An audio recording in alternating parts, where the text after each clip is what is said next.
Olá, bom dia, amigos e amigas aqui do canal Dica de hoje.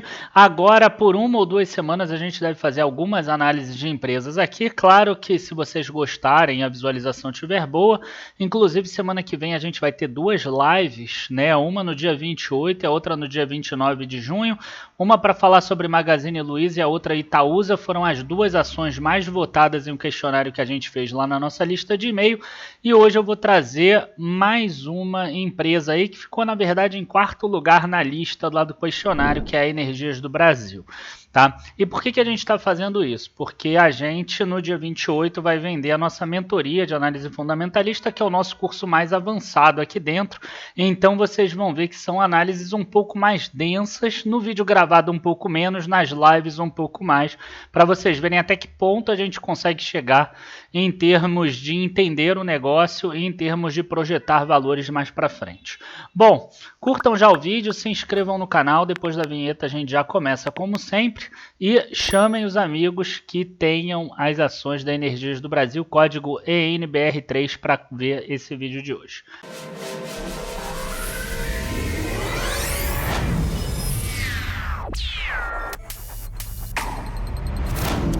Bom, gente, muitas pessoas acabam me perguntando assim: Daniel, quando você vai analisar uma empresa, como é que você faz? Como é que você começa, né? Por onde você começa? E a primeira coisa que eu sempre vejo numa empresa é como ela ganha dinheiro.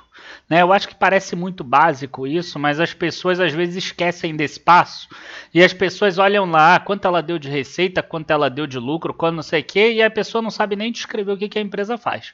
Então, na minha visão, isso é um erro.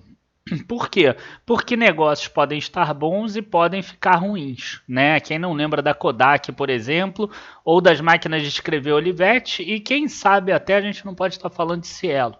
Né? Então os negócios mudam ao longo do tempo, você precisa saber como a empresa que você está investindo faz dinheiro. Então, a primeira coisa que eu vejo aqui na Energias do Brasil é onde ela ganha dinheiro, e a gente consegue ver isso no site de relacionamento com investidores da empresa. E aí a gente tem aqui na EDP, né? Se a gente for aqui no menu e a gente botar aqui em área de atuação, vai aparecer essa página que eu estava. Então ela tem o segmento de geração de energia, e a maioria delas usina hidrelétrica, logo ela vai sofrer com a crise hídrica. Tá? A única que não é usina hidrelétrica é essa que eu não abri ali, que é a usina termoelétrica do Pecém, que a gente vai ter que falar sobre ela ainda, são 720 megawatts de capacidade instalada, mas é uma usina, se eu não me engano, de carvão e que está dentro do plano de desinvestimento da empresa por causa da descarbonização que a empresa quer fazer. Tá? Ela também tem as distribuidoras aqui, EDP São Paulo e EDP Espírito Santo. Essas ela tem o controle dessas 2 distribuidoras, só que uma o prazo de concessão é outubro de 2028, a outra julho de 2025. Provavelmente ela vai conseguir aumentar um pouco esses prazos aqui. Tá? Agora, ela também fez um investimento na própria Bolsa de Valores na Celesc. Tá? A Celesc aqui, ó, se a gente der uma olhada, a gente vai ver participação EDP Energias do Brasil, 29,90%. Logo, ela não é consolidada porque a empresa não tem o controle dessa empresa. Ou seja, na hora que você olhar lá, não vai ter receita líquida, não vai ter custo, não vai ter margem, não vai ter nada. Mas vai ter lá, né, na participações societárias da empresa. Então, só para você ter uma ideia aqui, a gente já tem aqui, ó, eu já botei na página certa, até para facilitar e ficar um pouco mais rápido, a gente vê aqui os investimentos, né? Então a Celesc, ó, representava um investimento de 482 milhões de reais ao final de 31 de dezembro de 2020, e o resultado de equivalência patrimonial dela na controladora foi de no consolidado foi de 69 milhões 851 mil, tá? Então hoje esse investimento é de 593 milhões de reais, ou seja, essa equivalência patrimonial é quanto representa 29,9% do lucro da Celesc, porque é a participação que ela detém. Então, o que é importante vocês saberem aqui? Provavelmente, você vai ter uma margem um pouquinho maior na EDP do que você vê em outras. porque ela tem essa equivalência patrimonial e não entra receita lá em cima. Então tem uma situação aí que é importante de ficar claro para vocês. Tá? Outra coisa tem aqui a comercialização que é compra e venda de energia. Então ela tem alguns contratos de compra de energia, outros contratos de venda. Se ela conseguir os contratos de venda com energia mais cara do que o de compra, ela ganha um dinheiro aqui na EDP comercialização. E ainda tem a transmissão de energia aqui, alguns lotes ainda em construção, outros já prontos, que ela ganha aqui valores. Tá? Então, eu já sei o que a empresa faz, qual é o segundo passo? Segundo passo é a gente descobrir qual é a estratégia, como a empresa se vê no futuro. Tá? Normalmente essa informação a gente consegue em apresentações aqui, né? E aí a gente vai clicar aqui em apresentações e normalmente vai estar em apresentação institucional, aqui está nesse Analyst Day. Tá? Então a gente tem que ver o que ela considera de estratégia para a empresa. E aqui a gente tem o update estratégico da companhia e aí a gente consegue ver aqui a visão do grupo. Tá? Visão do grupo aí já fala da EDP, né, que é uma empresa portuguesa, na verdade. Então vamos pular aqui essa parte. Aqui a gente está falando de geração convencional, como a empresa é hoje, né? A empresa hoje são 3 distribuidoras, tem geração convencional aqui 2,2 gigawatts de geração hídrica, 0,7 de geração térmica, que é aquela de P100 que a gente falou, 7 lotes de transmissão com 1.554 quilômetros, maioria deles ainda em construção, tem aqui comercialização de energia, geração solar muito pequenininha, 50,5 megawatts. Então você pode falar assim, nem vou olhar geração solar, acho que nem importa isso, ó, tão pequenininho. Aí você vai olhar aqui a política de investimento da empresa e olha só que interessante. Se a gente pegar o investimento de 2016 a 2020, a gente vê que foi 3,1 bilhão para distribuição, 3,3 bilhões para transmissão de energia, só 0,3 bilhão para geração solar, 0,4 para geração térmica e 0,2 bilhão para geração convencional. Aí a gente estaria falando de hídrica, por exemplo. Né? Então a gente tem aqui 0,2, 0,4, 0,3 dá 0,9, com 3,1, 4,1, 7, tá aqui no meio, 7,2 bilhões de reais no total. Então desses 7,2 ela investiu 3,3. O cara que é desavisado, o que ele vai falar assim? A empresa está investindo muito em transmissão, então no futuro ela vai ter receitas de transmissão cada vez maiores. Errado, errado. Tá aqui, ó. O objetivo da empresa, a estratégia da empresa agora é investir 10 bilhões nos próximos anos, só 0,8 em transmissão. O foco agora vai ser geração solar e distribuição. Se você não concorda com isso, você não deve investir, por exemplo, na EDP, na Energias do Brasil, na NBR3. Tá? Então, isso é importante. Isso aqui é o que vocês precisam ter em mente. Tá? Então, o EBITDA da empresa hoje, ele está dessa forma aqui, né? Então, olha só, tem 35% do EBITDA da distribuição, 26% geração convencional, 20% geração térmica, 13% transmissão, 6% geração solar ou comercialização. Esse 6 vai dar para 10%. A distribuição de 35 passa para 39, a geração convencional cai de 26 para 21, a térmica deve cair de 20 para 12, que vai ficar cada vez menos importante, e a transmissão sobe de 13 para 18, porque esses investimentos aqui vão maturar. Lembra que a maior parte das usinas ainda estão em construção aqui, então elas vão virar RAP nos próximos anos. E é muito importante a gente deixar isso claro, por quê? Porque é o dinheiro daqui da transmissão e daqui da distribuição que vão pagar todo esse investimento daqui de 10 bilhões de reais. Tá? Bom, outra coisa que é importante vocês saberem é a nova política de dividendos da empresa. Acho que muitas pessoas que investem em empresas elétricas, elas estão buscando dividendos. E vocês dão uma olhada aqui e veem que existe uma política atual, uma nova política de dividendos que foi ali assinada em agosto ou em outubro do ano passado, que coloca um dividendo mínimo de R$1 com payout superior a 50% do lucro líquido ajustado. Tá? Então, quer dizer, se o lucro líquido ajustado da empresa for R$ 2,00 ou menos, R$ 1,00 de dividendo mínimo. Se for R$ 2,00 ou mais, vai ser um valor maior do que esse R$ 1,00. Então, a empresa em 2020 pagou R$ 1,00, tá? E eu acredito que nesse próximo ano ela já vai pagar mais do que esse R$ 1,00, até pelo lucro que a empresa mostrou nesse primeiro trimestre.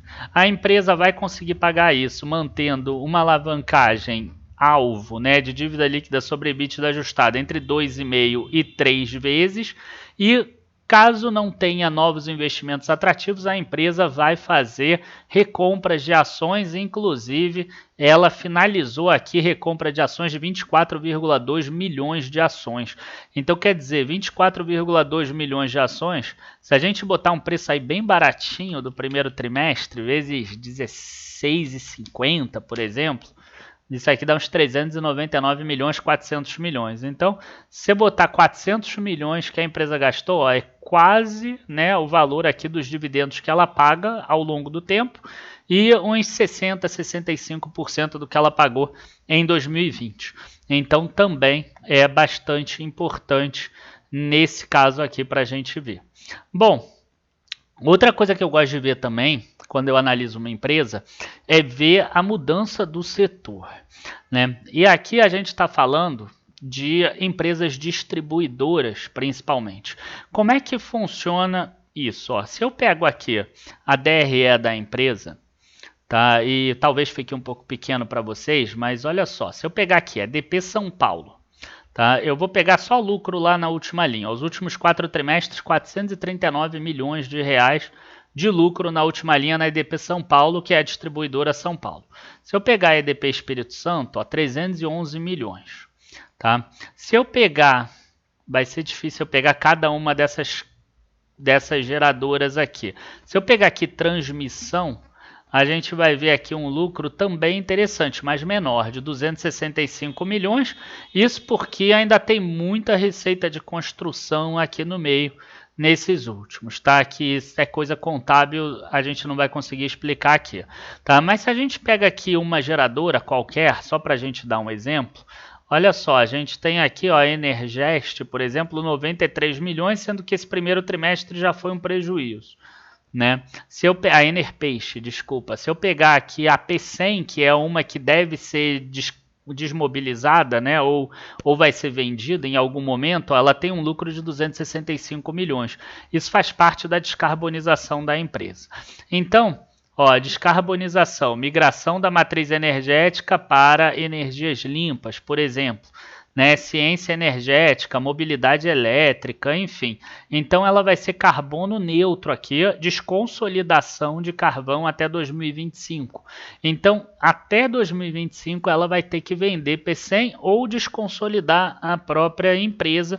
Logo, a gente tem ali uma certa perda de lucro aí de 265 milhões por ano, tá? Dessa empresa, e uma receita aqui que é importante, de 1.635 milhões. É importante a gente mostrar também que essa era uma empresa, olha só, a P100, nos primeiros 3 anos ela deu prejuízo. Depois ela passou 2 anos quase no 0 a 0 e os últimos 3 anos ela está dando um lucro bastante grande. Então é uma solução que precisa ser muito bem pensada, porque é bonito, ESG, etc., mas é mais bonito a gente ver lá na última linha resultado. Então, quer dizer, eu não estou falando que esteja errado, mas esse valor que vai ser perdido tem que ou ser vendido por um bom valor, a ponto de trazer dinheiro para a empresa, fazer novos investimentos que vão ser tão bons quanto, ou se não, precisa ser substituído por outros que vão trazer retornos também. Bom, essa era uma outra questão, né, que era importante a gente falar, da descarbonização e quanto cada uma gera. E aí eu acho que vale a pena agora a gente entrar aqui no fluxo de caixa da empresa. Por quê? Porque pagar dividendos é bonito, fazer todos esses investimentos é bonito, mas precisa ter dinheiro para isso, e dinheiro a gente vê no fluxo de caixa. Então a gente vê aqui que no fluxo de caixa a empresa teve um lucro antes de tributo sobre o lucro de 738 milhões de reais, tá? 858 milhões antes do capital de giro, tá? Aqui 449 milhões de atividades operacionais, tirando aqui imposto de renda 289 milhões, isso apenas no primeiro trimestre. Nem sempre o capital de giro deve ficar tão grande assim, tá? Então é possível aqui que ela consiga gerar um caixa aí de 2 bilhões, 1 bilhão e meio, 1 bilhão e 600 milhões, o que dá fôlego para ela fazer aqueles investimentos ali de 2 bilhões por ano, até porque vão entrar novas fontes de receita. E qual é uma das principais novas fontes de receita? Uma das principais é a transmissão de energia. Né? A empresa ela fez investimentos de 3,6 bilhões de CAPEX, que é investimentos, né? 4,3 bilhões no total. Então ainda falta aí em torno de 700 milhões no total. E aqui a gente vai ter uma RAP de 610 milhões de receita total. Então enquanto hoje o mercado está pagando aí alguma coisa em torno de 8%, né, quando faz esse cálculo RAP dividido por CAPEX, claro que todas as empresas conseguem reduzir aquele CAPEX regulatório, então na verdade esse 7 a 8, na verdade é entre 9 e 10, a EDP conseguiu 15, claro que muitas dessas concessões, dessas linhas de transmissão foram conseguidas em um momento que a taxa de juros estava mais alta, tá? Mas ela mostra isso como uma vantagem. E 610 milhões de receita deve gerar de caixa lá no final, uns 350 milhões já livre de impostos, 320 milhões. Então a empresa vai conseguir ter mais esse valor, né, disponível para fazer esses investimentos todos, e é por isso que ela vai conseguir pagar dividendo, fazer recompra e ainda fazer investimentos, tá? Isso é que eu queria deixar claro aí para vocês, tá? Esse vídeo de hoje é mais o que você precisa saber, uma análise como um todo. E o setor, assim, o setor de energia, ele está mudando. Tá? Por quê? Porque hoje em dia a gente tem aqui o mercado livre, e o mercado livre de energia aqui, ele funciona da seguinte forma. Tá? Você tem aqui um mercado livre que a empresa que é a geradora da energia, ela vende a energia para um comercializador. No caso, o comercializador é a própria EDP, que é a EDP comercializadora. E aqui esse valor é negociado entre as partes. Tá? É claro que às vezes ela precisa comprar alguma energia excedente se ela não conseguir gerar tudo. Tá? E o consumidor livre aqui, ele compra essa energia diretamente. Então, você tem um contrato aqui de compra e venda, e quem pode trabalhar com essa energia é qualquer empresa que tenha demanda contratada maior ou igual a 500 kW.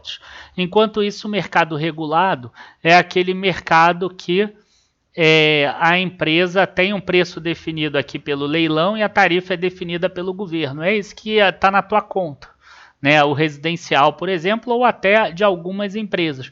Normalmente esse mercado livre aqui gera uma eficiência maior e uma redução na tarifa para o consumidor final.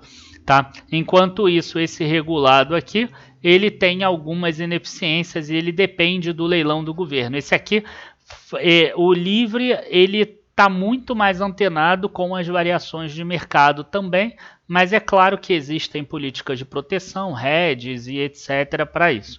Então, quer dizer, no futuro, a gente provavelmente não vai ter mais mercado regulado, a gente deve ter só mercado livre. Então, é importante a gente ver também as empresas migrando para esse mercado livre.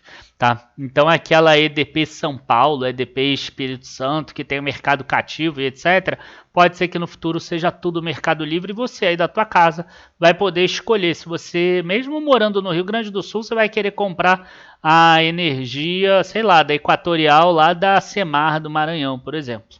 Né? Tá tudo no sistema interligado nacional. Por que você não poderia? Então é isso, gente.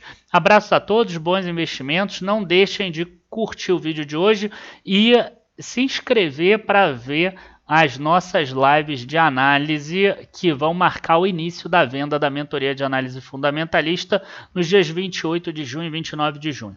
Abraço a todos, bons investimentos e até a próxima. Tchau, tchau, pessoal.